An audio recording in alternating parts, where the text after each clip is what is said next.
Hola, buenas tardes amigos de Latinos Magazine. Muchas gracias por acompañarnos. En esta ocasión tenemos una entrevista exclusiva con el honorable Ministro de Inmigración, Ciudadanía y Refugiados, Marco Mendicino. Ahí en esta ocasión vamos a tomar sus preguntas también para que nos las hagan llegar mediante este mismo Facebook Live. Y bueno, a continuación daremos inicio con esta entrevista. Hello, good morning, Minister, Honorable Minister Marco Mendicino, Minister for Citizenship, refugees and immigration, refugees and citizenship. Sorry about that. How are you doing this day? ¿Cómo estás? Muy bien, muy bien. Muchas gracias por acompañarnos. Thank you for joining us in this cold evening. I'm sure a lot of our audience has a lot of questions regarding all the new announcement you made back in October 30th, as well as about the new levels, immigration level program plan that you have announced. If you could please tell us a little bit more about that plan. Well, first, thank you very much for having me, and to your listeners, I hope everybody is keeping well despite the many challenges that we face.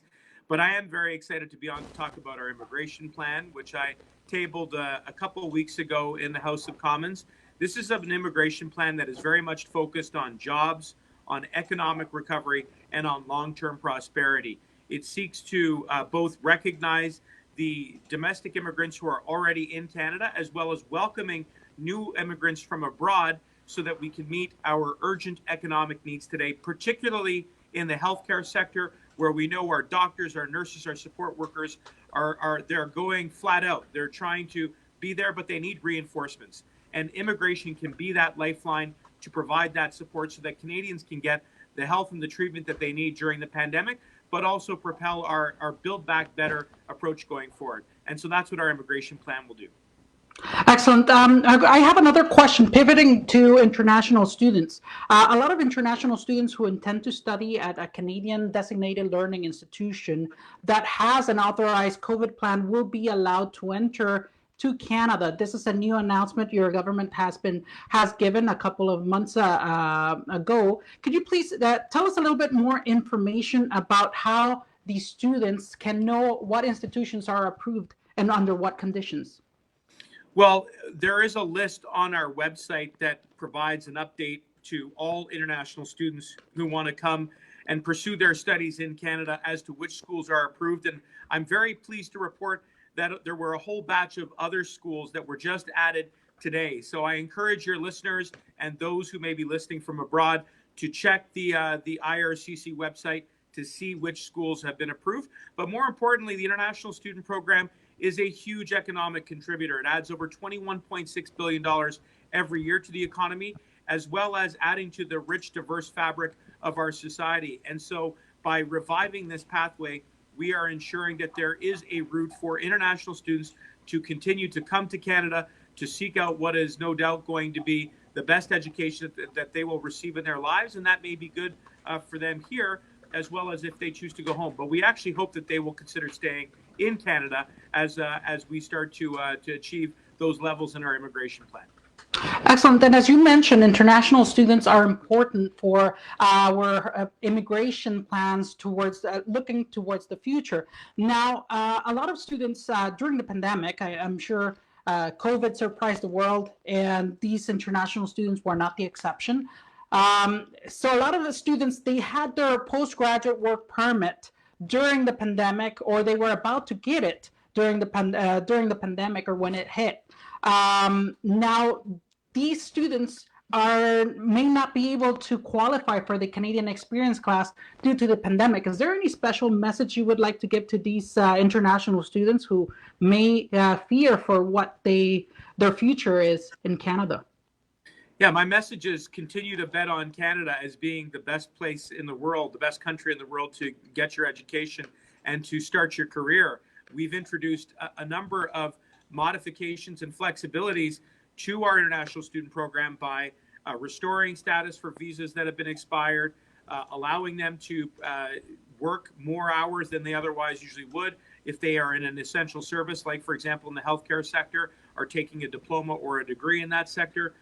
We are also ensuring that there are online options so that if for whatever reason travel is not possible for the time being, that they can begin those classes from abroad. And with regards to the Canadian experience, we've also shown flexibility in the past so that there is still a competitive advantage that Canada presents when it comes to our international student program. And so when you combine that with the fact that we have restarted our international student program pathway, we're confident that this is going to be a very inviting and exciting opportunity for many, many international students from around the world, including last week's initiative, which I announced for young Hong Kongers and recent graduates. So on a whole array of levels, we are really, I think, being quite competitive in the international student program workspace. Excellent. Thank you very much for that answer. I actually have a question from somebody in our audience, Didi Duarte, and it goes as, Honorable Minister, will you consider extending postgraduate work permits for people looking to accumulate their Canadian experience in order to apply for their permanent residence? Well, as I said, we've already introduced a number of flexibilities in the international student program to accommodate for COVID-19, and I will be the first to acknowledge that there has been disruption caused by the pandemic. And look, I'm always going to keep an open mind so that COVID-19 does not in any way hold international students back from getting an education, from finding work, and ultimately, we hope, from applying to one of the existing programs that will allow them to become permanent residents and Canadian. We think the international student program is one of the best pipelines for facilitating permanent residence, which is one of the critical ways in which we are going to meet our immigration levels. So absolutely, we will keep an open mind to make our policies as flexible as we can so that we retain that competitive advantage.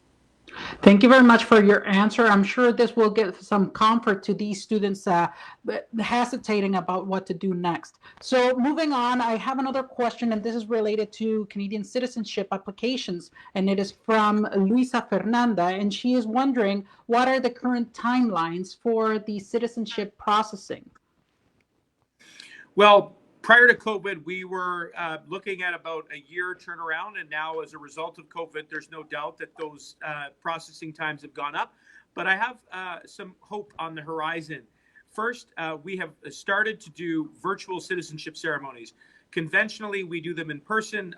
It's one of the most special experiences that I get to partake in as the Minister for Immigration, Refugees, and Citizenship, to be able to look in the eyes of people who've worked very hard to come to Canada, who've met all of the test requirements, and who are now becoming Canadian is indeed a special moment for them. It's a special moment for me as the son of an immigrant family whose family got here shortly after the Second World War. But the other thing that we're going to do on the citizenship front is also go digital when it comes to testing. And by both moving more into digital space on testing as well as citizenship ceremonies, I think we're going to see that this particular service is going to be one example in which we are more efficient than we were even before COVID, thanks to the innovation and the resources that we're putting into it. So to the listeners, I would say keep faith. This is a good program, and we're making more progress.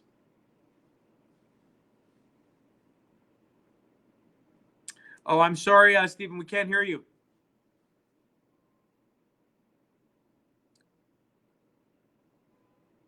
Are you on mute? No, can you hear there me? You go. Now. Okay. Okay, excellent. Sorry for that. So I have another question from somebody from our audience, and this is from Mari Carmen de Vera, and she's wondering, when will the border open for visitors, for tourism? Do we have any timeline so far? Well, the health and safety of Canadians is the most important priority for our government, and that's why we had to put in place the travel restrictions. At the same time, we know how difficult it's been, and throughout the pandemic, I, along with my colleagues, have been introducing ways to reunite families, in particular immediate family members and broad, more extended family members. Before we create those routes, we have to be sure we have the resources that are necessary at the border. So we've been approaching this in a very thoughtful way, very incrementally. We're adding the health resources at the border. We're also making sure that there are the public safety resources at the border. And I think that when it comes to the broader conversation around visitors, look, we have to wait and see how things go. We're in the midst of a second wave right now. And I'm concerned, and I'm sure you're concerned. I know your viewers are concerned. So when it comes to decisions at the border, we will always be guided by the expert advice that we get from our public health care officials, but also do what we can to reunite families as much as possible. Excellent. And now, in talking about reuniting families, I'm sure there's many immigrants like myself who have now realized the importance of having their family members close, especially in times of crisis. We know that Canada has always championed family reunification with programs such as parent and grandparent sponsorship. And have you received any feedback on the newly released program changes? And could we expect any increases on approvals? Well, without question, and I should just take a moment to say that in addition to the temporary routes that we've created through COVID to reunite families, my department is also prioritizing up to 49,000 spousal applications between now and December 31st, which reflects our commitment. There's also the parent and grandparent program, which will see 40,000 allocated spots over the next 2 years. That is the most ever in the history of the country. And let's just take a moment to remember what it was like under the last Conservative government, where under the parent and grandparent program, there were 8-year backlogs. They actually shut down the program for 2 years when there wasn't even a pandemic. We are finding a way to keep the parent and grandparent program going despite the challenges of COVID-19. That reflects our commitment to reuniting families.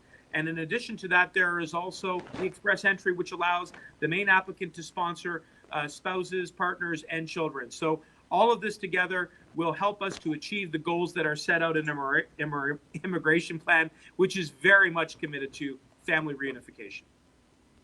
Excellent. Thank you. I have another question here for you, and this one is from our audience. Now, countries from around the world have seen a sharp increase in immigrants from Latin America. Could we expect our community to be prioritized in any future immigration policy changes? Well, first, we have an immigration plan that is inviting of the best and the brightest from every corner of the world, and that includes countries in Latin America, Mexico, Colombia, El Salvador, Peru. There are many others, Chile. I mean, all of these countries have contributed so much historically. And I will just say, in my own riding, my own constituency of Eglinton Lawrence, I'm proud to attend on occasion to the San Lorenzo Church, which is not far from my constituency office at Bathurst and Lawrence, but under the leadership of Father Hernandez there and the community, I've had the great opportunity to see the contribution around poverty and homelessness and addressing social injustices. So I'm proud to work with the Latin Canadian community here in Canada, and we will continue to have those bridges, have those pathways for Latin Canadians and for prospective aspiring newcomers who want to come to Canada. Excellent. We have more questions from our audience. I do not know how we're doing with time, Minister. I think we've got time for one more. And just before I do that, I would be remiss if I also didn't point out that some of my colleagues are also members of the Latin Canadian community. My parliamentary secretary, Soraya Martinez Ferrara, and also my good friend, Pablo Rodriguez, who I affectionately call Pablito, but really, really great examples of how Latin Canadians are showing leadership in government. Thank you. And they definitely have been inspiring for many Hispanic Canadians as well to try and become more involved in politics. And I am sure we will see an increase in the future of more Hispanics in the politic life of Canada. So moving forward with questions from our audience, one of the most recent highlights in the news is that Canada will be accepting more immigrants in the upcoming years. How is this important for our country, and how will it impact our future as a nation of immigrants? Well, again, as someone who is a son of an immigrant family, this is very important to me on a personal level. And to be able to contribute to government and public life by creating opportunities for aspiring Canadians and immigrants from all over the world, I see that immigration not only reflects who we were and who we are today, but most importantly, who we want to continue to be as Canadians, which is an open country, an inclusive country, one that understands that immigrants who come are prepared to roll up their sleeves, contribute in positive ways to our economy, to our communities, And that is very much what this immigration plan is focused on. It's on expanding those opportunities in a hopeful and in an optimistic way, notwithstanding the fact that we have found ourselves in a very challenging moment. And I'll just close our interview by saying that I'm grateful to you for the work that you are doing in telling these stories, because I think that Canadians relate to the narrative of immigration. And the more that we can relate to one another as immigrants who've come at one point in our family's history to Canada to seek a better life, the more there will be confidence going forward in immigration as a driver of our prosperity, which will make Canada a stronger country. So I want to thank you. Gracias. Muchas gracias. Thank you, Minister. I have one question that might get you into trouble. What is your favorite dish of Latin America? Oh, my goodness. Yeah, it's a hard one. That is a hard one. Well, I mean, I like chorizo. So it's spicy. It's one of my favorite. And as an Italian, I like spicy food. So yeah. Playing it safe, Minister. But thank you very much. Thank you very much for joining us this time and for being able to speak directly to your constituents, to our community, for being here for us and definitely giving us all of this good news. All the best. Thank you very much. Muchas gracias. Thank you very much, Minister. And thank you very much, everybody that joined us in this occasion. We will definitely be keeping you up with new updates related to immigration, new updates on Canadian politic life, new updates on restaurants and everything to do in Canada. Thank you very much and have a great day.